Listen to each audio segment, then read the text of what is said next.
Welcome to Parent University Coffee Talk. I'm Jeff Summers, and this is my lovely wife, Cami. Hi. And we're so excited to be doing our first episode of Coffee Talk. We are, because it is a version of Coffee Time, which has been a family tradition of ours for forever. That's right. Since before our kids were born. Yeah, so a little bit about me. I am the pastor of student families at Perimeter Church, and I've been serving, Cami and I have been serving together in student ministry for almost 30 years, about 28 years now. We've been working with teens. And since I was a teenager. I've been working with teenagers. That's right. So in that period of time, I have a unique perspective on parenting because I've seen it from the side of the teenagers and seeing how many parents, the way they interact with their kids and the way they parent and the things they focus on. And so the goal of Coffee Talk and of Parent University is really to give you a quick, gospel-centered, intimate discussion on parenting. And that's what we want to see happen every time. And hopefully we can share some of the things. Really, we don't know how to parent your child, but we can hopefully give you some questions that you should be asking yourself if you're a single mom or dad, or things you can discuss with your spouse as you're raising kids. Because parenting is hard. It's very hard. There is no doubt about that. So we do want to talk about coffee time. We have something at our house called morning coffee time, and that's where we got the title for Coffee Talk.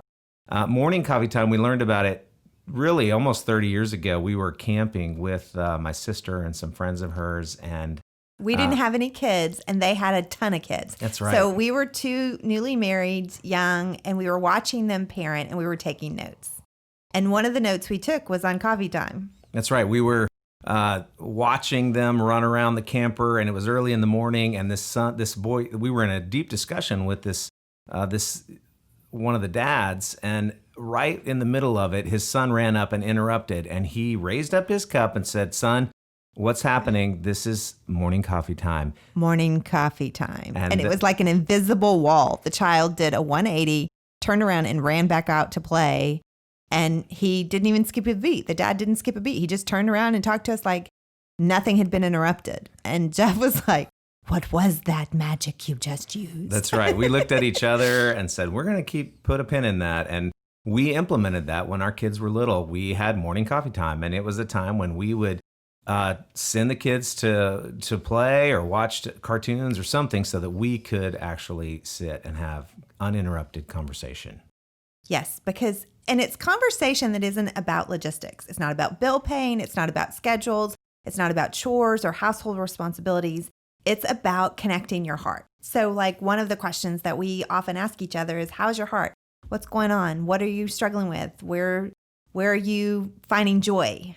So we would have this, we had morning coffee time, but it could be at night. It could be at different times of the day, at lunch. And full disclosure, I don't even drink coffee. I drink tea. But coffee and tea time is too long. And tea time just makes me think of golf, so we're not going to do that. Right. So coffee time happened, but we had a shift in our family that was very apparent when our oldest daughter, Tirza, was a teenager. She was probably 12 or 13. We were trying to shoo the kids away so we could talk. And what do you think happened? She said, "Hey, I'm old enough now. I need to be a part of coffee time. Let's shoo the little kids away so that we can actually talk." Yeah, she wedgied into our coffee talk. Yes. Our kids wedgie often into our special time that we're trying to have together. So but then it became its own special time. That's right. Because then as they graduated into teenagerhood, tweenhood, teenagerhood, they stopped watching morning cartoons on Saturday, and they started joining us for coffee time. That's right. And it became something great. We'll tell you a little bit more about that later. I do want to make sure that you check out the show notes below, that you subscribe to our channel, and look for regular episodes of this. We're doing a whole series this fall on technology, teens and technology. We want to not let you go today without giving you a little nugget, something practical. That's our goal, is to give you something practical each and every week. And today we want to tell you, how can you have your very own coffee time with your kids? It's beyond logistics and chores, and it's a lot of open-ended questions, not periods, not statements or commands. That's right. You want to set aside some time, start with 4 hours, Okay. That's a bit ambitious. Probably 15 minutes to 30 minutes to begin with, and just see if you can have a time where you're really talking about what's real, taking real life, what's happening in your life or in the life of your kids, and then applying the gospel, applying scripture to that. Yeah, because if your kids have been raised in the church, they know a lot of good stuff, but they don't necessarily know how it applies to their daily life. And during the teenage years is really when they're learning how their faith intersects real life. And we want to give them that wisdom to know what and when and how it does apply, because they need to see us as parents modeling, clinging to Jesus, and how our faith affects how we live our lives. That's right. And that's easy for those conversations not to happen. So be willing to be a little vulnerable yourself, share your own struggles and how life intersects with your faith. But it's also very helpful if you share times when you were their age and dealing with things that are similar to what they're dealing with. But be careful with that, because it can become something coffee time is not.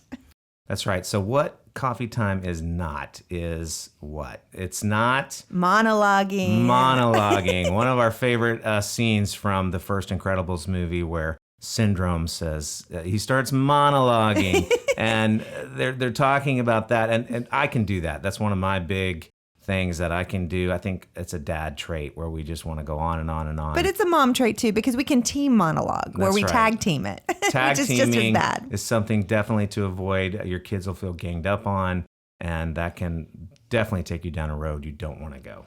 And it's not, you'll understand when you're older. I mean, you mentioned sharing your experience when you were a kid, but it's not a condescension. There's a degree of respect that is really important as you engage with your teens, that you're coming alongside them, not talking down to them. So it's not, what is that you always do? Back in my day, I did this. And you'll understand when you're older, son, but you can't possibly get it now. Yeah, we don't want to do that, because that's easy to do. It's not teaching or instructing or correcting, which is so easy as a parent to fall into. We need to do more listening and asking of questions. Mm-hmm. Or telling them what they're doing wrong. Like, that's right. When you're in a particular season where your child is struggling, or you're struggling with your child, it's very easy for that to overwhelm coffee time, and then your kids won't come and play. They won't participate. So you have to be really careful. It needs to kind of almost be a safe space, a sacred place, a place where there's questions, but there's not a right and wrong answer to how they respond to their questions, because you're really trying to get to their heart, which that's one of the great questions. How is your heart? What is your current struggle? What is God teaching you? How can I pray for you? Those are some of the questions. They don't want to feel like you're trying to fix them or that they're your project. Right. You're actually just conversing with them about life. Yeah, and a picture. So we had coffee time this past week, and our kids invited their friends over, and the question that I asked was, if your life were a documentary movie, what would be your favorite scene? And I got that question just by Googling open-ended questions that you can ask. So that's another little tip.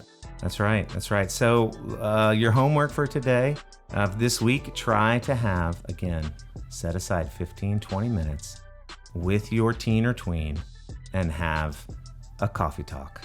Positive interaction where you get to know the heart of your child. All right. And tune in next week.